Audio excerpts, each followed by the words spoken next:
पहा विद्यार्थी मित्रांनो, अपूर्णांकाचे दशांश अपूर्णांकात किंवा दशांशामध्ये रूपांतर कसं करायचं त्यावर आधारित हा प्रश्न आहे.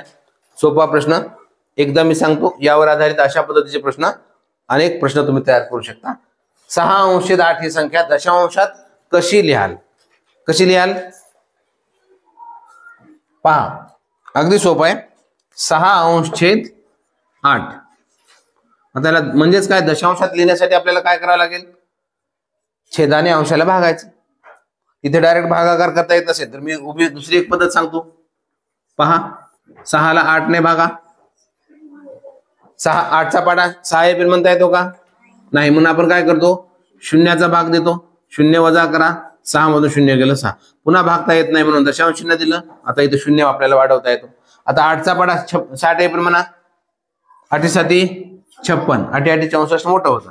8 7 56. 56 मधून 60 मधून 56 गेले, किती राहिले? 4. आता पुन्हा एक 0 आपल्याला वाढवता येतं. 8चा पाडा 40 एप्रिल म्हणा. 8 पंचे 40. काही उरलं का खाली? नाही. म्हणजेच काय आलो? 0.75.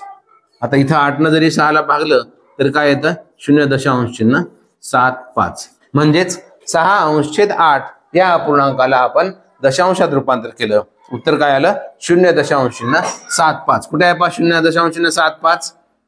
पर्याय क्रमांक सी हे उत्तर अगदी बरोबर आहे. अगदी सोपी पद्धत.